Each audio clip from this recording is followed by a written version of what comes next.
London, 2007. The docks never slept. Cargo moved under floodlights, pay stubs handed out in crumpled envelopes, and tired men walked home across slick cobblestones. One of them, Thomas Harker, never arrived. His locker still held his gloves. His shift card was punched. But the floor of Warehouse 17 bore a dark trail that ended against a locked steel door. Police reports were filed, then quietly buried. Witnesses claimed nothing. For years, the case lingered like fog across the Thames. And then, years later, a ledger surfaced. Handwritten entries, initials marked TH, and money traced to a crime family that thought no one was watching. Before we begin, tell us where you're watching from today. And if you want more stories like this, don't forget to subscribe. Rain fell hard across London's eastern docks the night Thomas Harker vanished. Sodium lamps reflected on wet cobblestones, drawing streaks of yellow over the black river surface. Cargo still moved. Forklifts pushed containers into place. Dock workers pulled their shifts as if routine would never break. By 4 a.m., a silence hung inside Warehouse 17. The first responding officer noted only the sound of dripping water through a hole in the corrugated roof. On the concrete floor, a trail of blood began at the foot of a loading ramp. It stretched 12 feet, then stopped against a locked steel door leading to an internal storage bay. The door showed no signs of forced entry. The padlock was intact. Beside the trail lay a folded stack of pay stubs, stamped with the name Harker Thomas. They were marked as paid for that week, sealed in a brown envelope, but the paper bore faint smears of blood. Gloves and a jacket still hung in locker 38 along the wall. His boots were gone. His time card was punched out at 3:45 a.m. Detective Ewan Cross arrived before dawn. He photographed the blood trail, placed scale markers at each stain, and collected samples into sterile tubes. The volume suggested moderate external bleeding, not immediate fatal injury. Luminol testing expanded the pattern. Droplets scattered further toward the door hinges, indicating movement under duress. The warehouse CCTV was extracted. 6 cameras captured the yard and loading bays. Footage showed Harker at 3:27 a.m., smoking near a container marked for Antwerp. At 3:34 a.m., 2 figures moved inside the warehouse. The angle caught only shadows crossing the floodlight. At 3:46 a.m., the feed skipped 12 minutes. When it resumed, the dock was empty. Cross logged the CCTV drive into evidence. Chain of custody was signed at 6:12 a.m.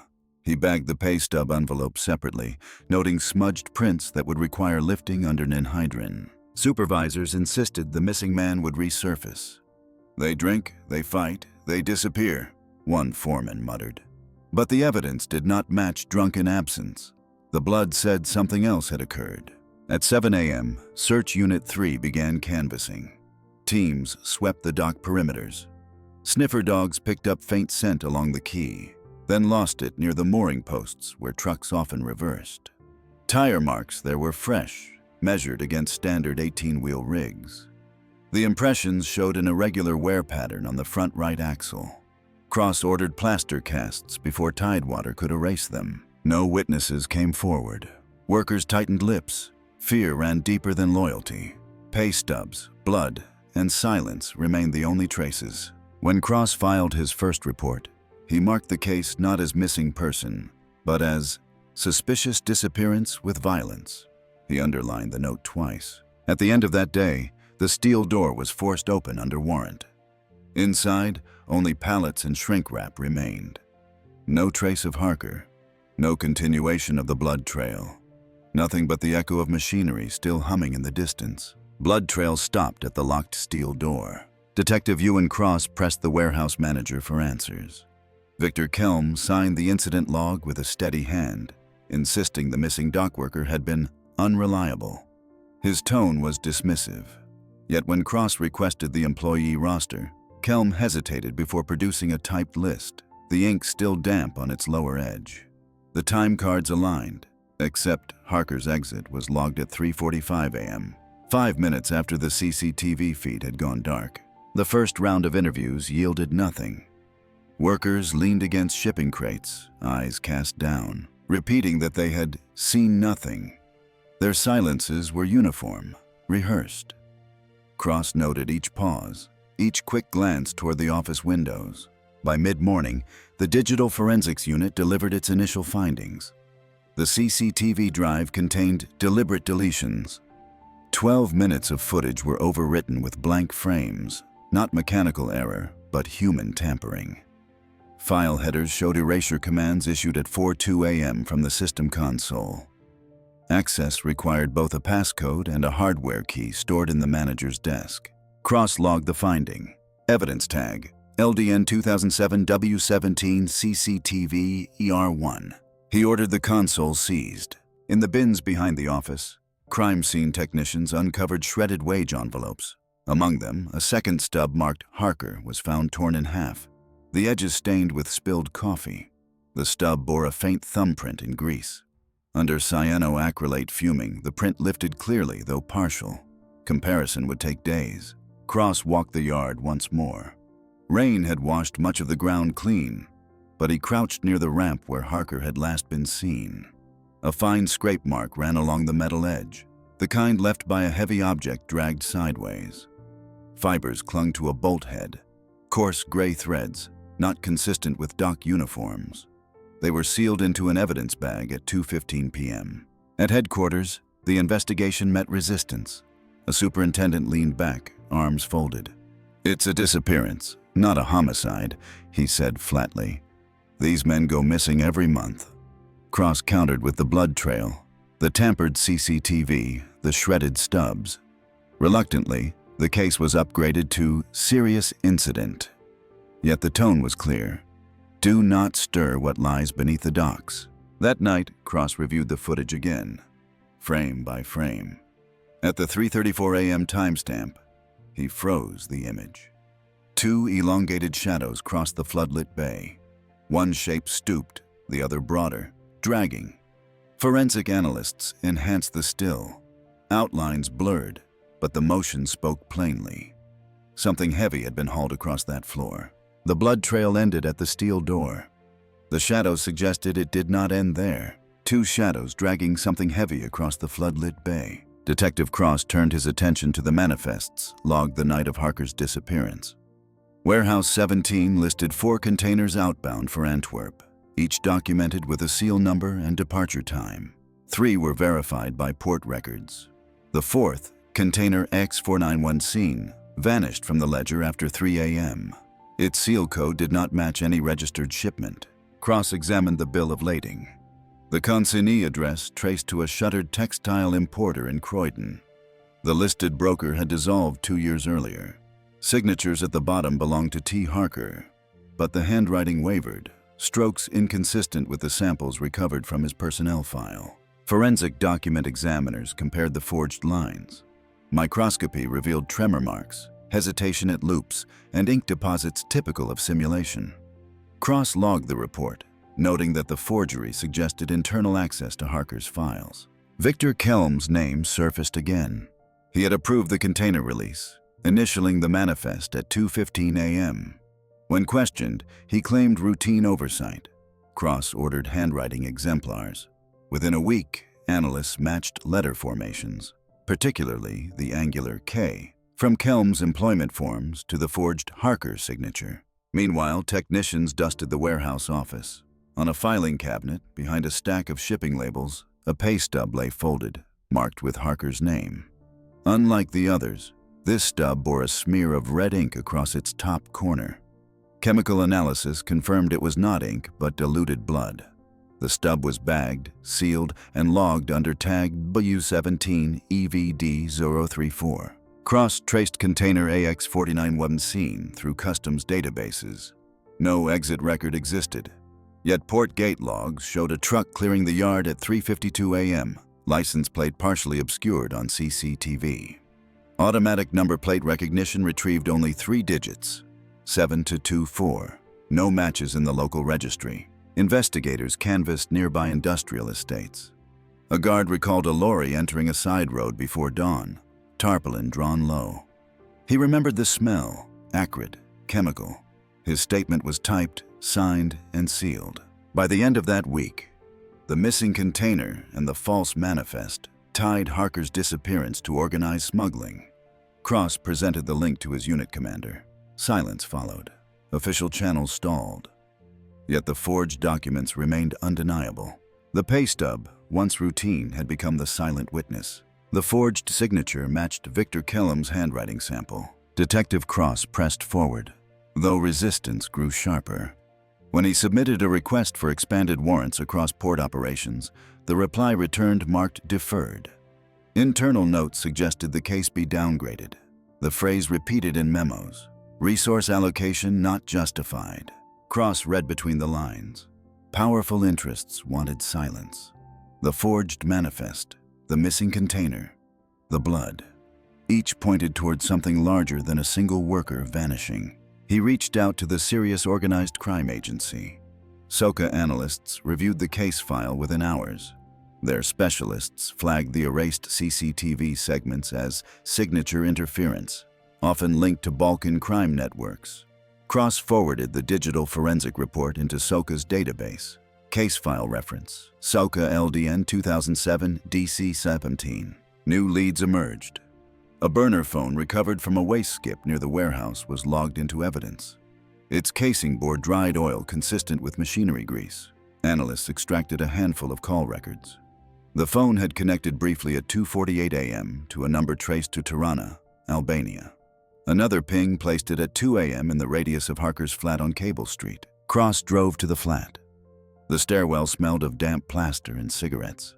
The mailbox still held unopened flyers. Inside, drawers were untouched, but one corner of the kitchen floor bore faint scuff marks, as if a chair had been dragged suddenly. The phone's tower log pinned its presence here. Someone had come before Harker left for his shift. Back at headquarters, Cross collated the growing chain.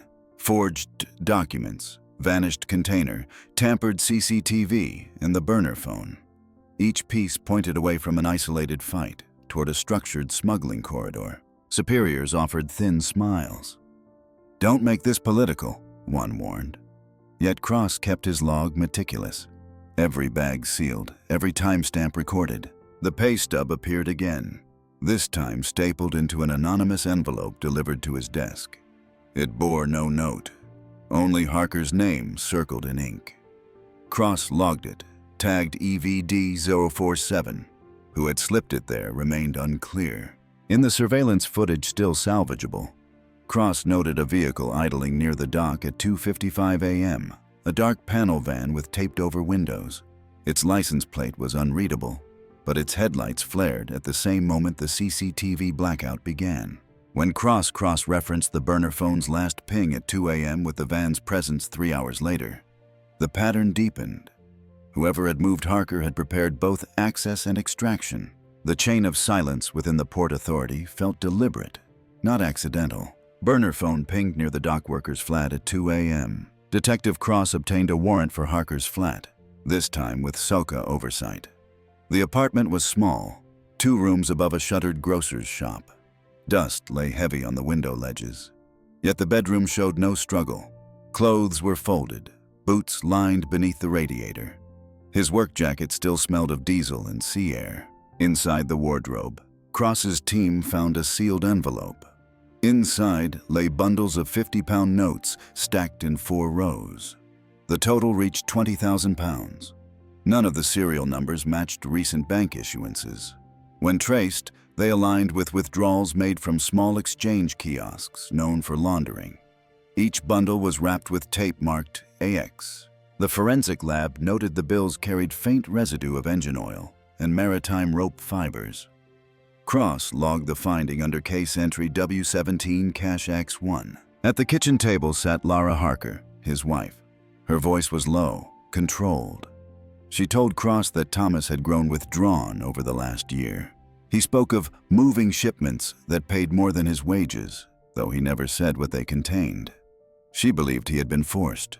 Weeks before his disappearance, he returned home shaken, claiming someone had followed him from the docks. Cross noted the testimony word for word. Lara signed the statement at 11:22 a.m. Crime scene technicians found one further trace. Fibers on the sleeve of Harker's jacket stored in the wardrobe. Under microscopy, they matched industrial polypropylene rope, the kind used for securing heavy cargo. Stains along the cuff tested positive for human blood, though too degraded to type. On the kitchen counter, a pay stub envelope lay folded and marked with a ring of spilled coffee.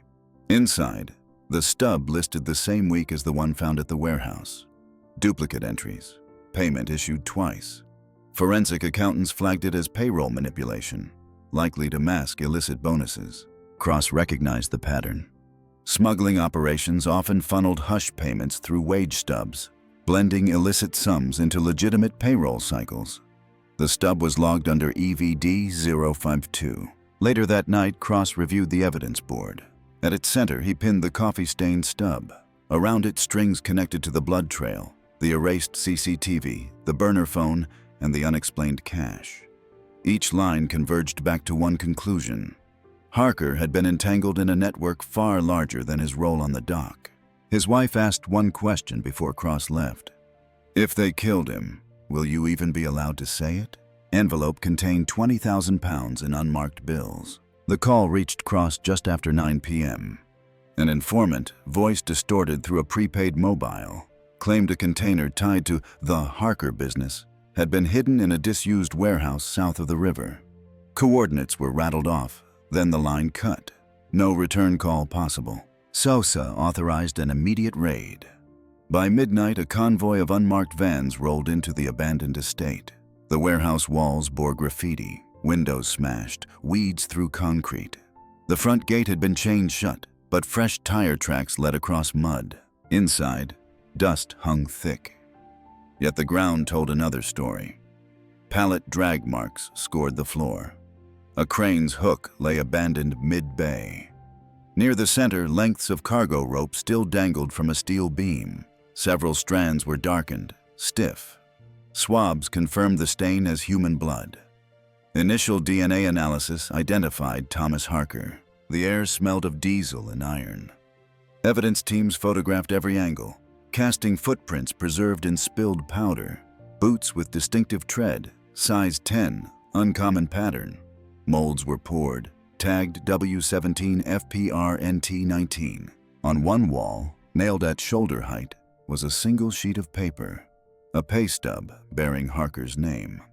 The stub was pinned through with a rusted nail, a streak of blood across its corner. To Cross, it felt less like discarded paperwork than a deliberate signal. Technicians bagged the stub at 1:42 a.m., chain of custody logged under EVD 061. No container remained. Recent tire impressions showed a heavy vehicle had reversed into the bay within 48 hours. The marks matched 18-wheel rigs previously cast at the docks. Forensic sweepers collected rope fibers. Under microscope, they revealed blends of polypropylene and sisal, a composite rope common in bulk and freight shipments. Analysts marked the find as consistent with smuggling corridors running from Albania through London. Cross filed his report before dawn. He described the scene as post-occupancy, signs of rapid evacuation, yet designed to taunt investigators. The nailed pay stub gave the disappearance shape. This was no random violence, but a message. Later that day, a lab confirmed. The blood concentration on the rope indicated arterial spray, not surface transfer. The volume suggested Harker had sustained a fatal injury. The case shifted. The missing dock worker was now presumed murdered. The pay stub had become his gravestone. Blood-soaked rope fibers matched dock worker's work jacket. Detective Cross changed focus. If Harker's body was gone, the money trail might speak louder. Financial analysts combed through port ledgers and company accounts. One record stood out, a handwritten entry in a bound ledger seized during a payroll audit. Among columns of names, 3 initials were circled in blue ink, TH, beside the number 25,000. The handwriting analysis confirmed the ledger belonged to Edwin Morell, a contracted accountant for the Port Authority. Cross requested an interview. Morell arrived with pale hands trembling, cufflinks misaligned. At first, he denied irregularities, but confronted with the photocopy of his ledger, his story cracked. He admitted that supervisors pressured him to create ghost wages, entries that disguised extra payments for certain workers. He insisted he never asked questions, only obeyed. Cross documented the testimony. Morell's statement was logged at 3:45 p.m., countersigned by counsel. Forensic auditors compared the ledger against bank deposits. They uncovered sequential withdrawals funneled through small local branches. In each, cash disappeared into accounts controlled by shell companies, then reappeared in lump sums withdrawn abroad. One stub stood out. The $25,000 linked directly to a series of transfers routed through a Gibraltar firm dissolved the following year. The pay stub reappeared again. Wedged into the middle of Morell's ledger was a duplicate stub in Harker's name, edges creased, ink smudged. Morell swore he had never placed it there. To Cross, it was deliberate. Someone inside the organization planting evidence to remind him where the trail began. The chain grew heavier. Forged manifests, blood-soaked rope, burner phone to Albania, ghost wages logged by frightened accountants. Each pointed to organized smuggling embedded within the docks. Cross pushed the file upward. Prosecutors studied the ledger, the DNA, the payroll scheme. They authorized broader warrants, reaching beyond port boundaries into financial networks. Yet the discovery cut deeper. The ledger contained more than Harker's initials. Beside them, in another column, were letters MS, matching the name of Marko Stefanov. Another dock worker reported missing the year before. His case had been closed, filed as left country voluntarily. The pattern could no longer be denied. Ledger listed a second missing worker's initials. Cross reopened the file of Marko Stefanov, the dock worker who had vanished in 2006. The case folder was thin. 2 pages, a single missing persons notice, and a supervisor's note declaring no foul play suspected. Yet Stefanov's initials had been logged in Morell's ledger beside a payment identical in structure to Harker's. Cross spread the evidence across his desk. 2 men, 2 years apart, both dock workers linked to unregistered containers and ghost payroll. The pattern signaled continuity, not coincidence. He ordered a sweep of customs records from 2005 onward. Analysts flagged multiple anomalies. Containers logged as miscellaneous textiles departing London. None recorded arriving at declared ports. Seal codes repeated, then vanished. One customs officer admitted under sealed interview that documents were pre-cleared through falsified stamps. The forensic unit examined seized paperwork. Under ultraviolet light, the ink on several clearance forms fluoresced inconsistently. Signatures broke under magnification. The same forger's hand linked Stefanov's disappearance with Harker's. At the archives, a box of old payroll sheets yielded another fragment. A torn pay stub, half disintegrated, bore Stefanov's name. Stains along its edge tested positive for motor oil and trace cocaine. The stub was bagged, logged under tag ArchCC77. The recurring symbol had crossed years. Cross presented his findings to SOCA, a timeline of disappearances, forged documents, and vanished containers. The agency mapped the routes against maritime intelligence. Lines stretched from Durrës in Albania, through London, then on to Rotterdam. The corridor matched established smuggling pathways controlled by Balkan networks. Superiors bristled. "You're drawing conspiracies," one commander said. But the evidence was irrefutable. Stefanov had not left the country voluntarily. He had been erased in the same machinery that consumed Harker. Customs confirmed the final link. Seal records from December 2006 showed 2 containers leaving London under code 5449A. Only one was recorded at the receiving port. The second disappeared into transit. Paperwork bore Victor Kelm's approval signature. For Cross, the case was no longer about one missing man. It was systemic. A network swallowing workers, laundering payroll, forging documents to grease international trade. The pay stubs, coffee-stained, blood-marked, oil-smeared, had become the only unbroken chain across years of silence. Customs log proved 2 containers left under false seal. Detective Cross moved surveillance onto Victor Kelm. Weeks of quiet observation showed nothing unusual. Office commutes, dock visits, evenings spent in dimly lit pubs. But one Thursday night, cameras picked him up outside a bar on the city's edge. He wasn't alone.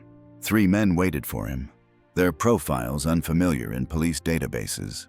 Their speech carried a clipped rhythm, Albanian, confirmed later by a translator. Photographs captured Kelm handing over a padded envelope. One man slipped it inside his jacket. The group dispersed in under 6 minutes. Cross requested vehicle checks.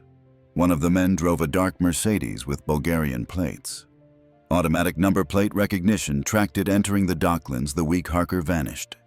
The same digits, 724, partially matched the truck seen leaving Warehouse 17. The investigation deepened.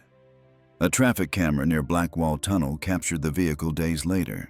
The boot sagged as if heavy cargo weighed it down. Cross logged the frame, tagged W17 ANPAR 24. That same evening, Cross found a warning waiting. On his windscreen, beneath the wiper blade, someone had pressed a folded pay stub. Harker's name circled in thick black ink. No fingerprints lifted. The stub was sealed, entered into evidence. The message was clear. They knew he was watching. Inside Soka's briefing room, analysts mapped connections. Phone records tied the Bulgarian registered car to burner numbers already linked to Albanian networks. One device had pinged near Harker's flat the night he vanished. Another lit up briefly in the warehouse district where the blood-soaked ropes were found. Cross pressed for a raid location. Leads converged on a warehouse leased under a shell company in Barking. Surveillance drones filmed comings and goings at odd hours, vans unloading crates wrapped in tarpaulin. A chemical sheen spilled across the floor when rain washed through the gates. When technicians swept residue samples from the road, lab tests revealed traces of gun oil and cocaine. The warehouse, outwardly abandoned, functioned as a hub for smuggled contraband. Cross noted the pattern on his board. Every lead, burner phones, ANPR hits, residue tests, spiraled back to Kelm's orbit. But the threat had changed. Evidence was no longer buried. It was being placed in front of him like pieces of a game he wasn't meant to win. Car traced to a warehouse where gun oil stained the floor. The warrant came at dawn. Soka units rolled heavy into Barking, engines muted until the final approach. Cross stood at the front, warrant folder clutched under his coat, rain slicking the pavement. At 5:42 a.m., the steel shutter door was breached with a hydraulic ram. The echo carried down the empty street. Inside, the warehouse stank of oil and ammonia. Stacked crates lined the bay. Some split open under crowbar, spilling packets wrapped in plastic film. Field tests lit positive for cocaine. Others contained handguns, their serial numbers filed off, bolts greased. Along one wall stood a table, ledgers half burned in a barrel nearby. The remains of an office chair still smoldered. But the search turned darker. Behind a partition, on the bare concrete floor, lay scraps of fabric stiff with blood. One was a torn strip from a high-visibility dock jacket, matching Harker's issued gear. A belt buckle lay beside it, twisted, metal bent under force. Forensic technicians logged samples immediately. DNA confirmed Harker within hours. The concentration indicated a fatal event. No body, only fragments of what he wore. Cross crouched over the evidence. Every fiber carried weight. The jacket, the buckle, the blood that had long since dried. He photographed, logged, bagged. Chain of custody sealed at 7:18 a.m. Then came the final echo. On the desk where the ledgers had burned, one document remained intact. A pay stub, edges charred. Blood splattered across the date line. The stub was Harker's. Someone had placed it deliberately, spared it from the fire. It was sealed, tagged W17 EVD 085. To Cross, it spoke louder than the cocaine bricks or the weapons cache. It was the network's signature. Workers reduced to numbers, erased when they knew too much. Back at headquarters, prosecutors studied the find. The belt, the jacket fibers, the DNA, the burned ledgers. All built the case for homicide and organized smuggling. Arrest warrants were drafted for Victor Kelm and his associates. For the first time, silence cracked. The system could no longer ignore what had been nailed to the wall, burned in the barrel, and left on the desk. Court warrant demanded arrest of Victor Kelm and associates. The trial opened in the Central Criminal Court under heavy security. Reporters lined the steps, notebooks pressed to their chests. Victor Kelm and 4 associates sat in the dock, suits tailored, faces impassive. The charge sheet ran pages long. Conspiracy to smuggle narcotics and firearms, payroll fraud, and the murder of Thomas Harker. Detective Cross took the stand. His testimony traced the chain of custody in unflinching detail. He described the blood trail inside Warehouse 17, the erased CCTV files, the burner phone linked to Albania, the ghost payroll entries, and the ledgers retrieved from Barking. Each exhibit was shown on a screen, time-stamped, logged. Forensic analysts followed. One presented the DNA match between blood on the cargo ropes and fibers from Harker's jacket. Another detailed the handwriting comparison that tied the forged manifest to Kelm's own samples.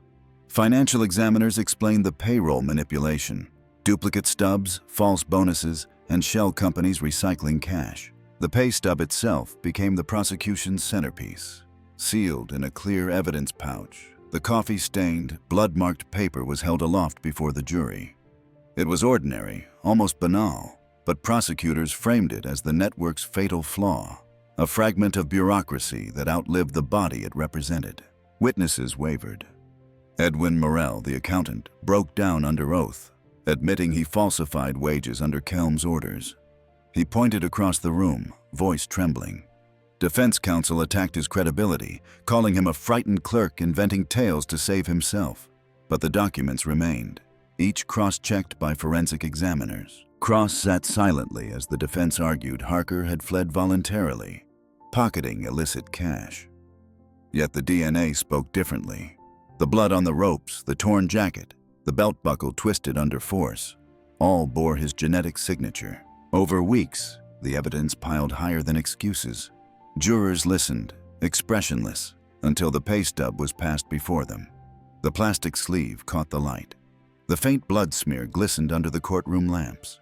On the 42nd day, verdicts fell. Guilty on counts of conspiracy.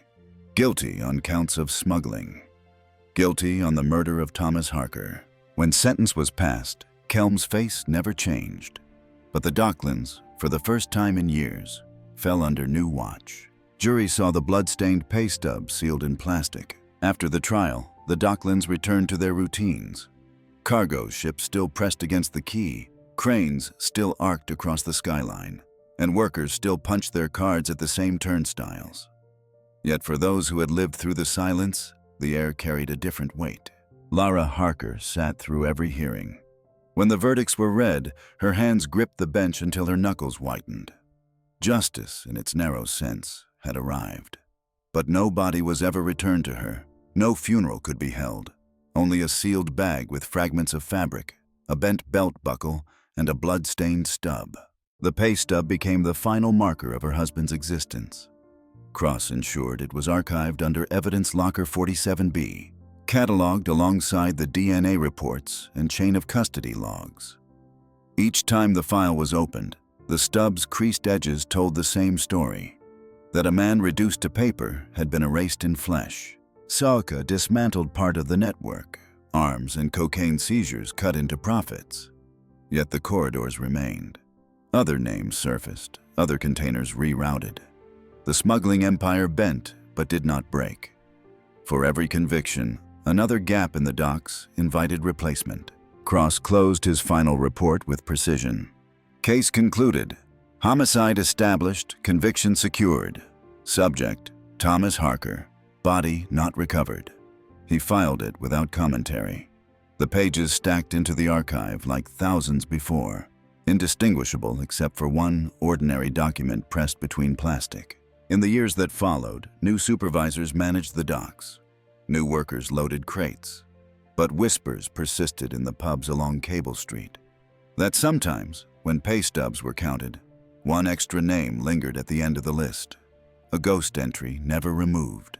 The Docklands had its closure, but not its peace. The case closed, but the pay stub remained stained.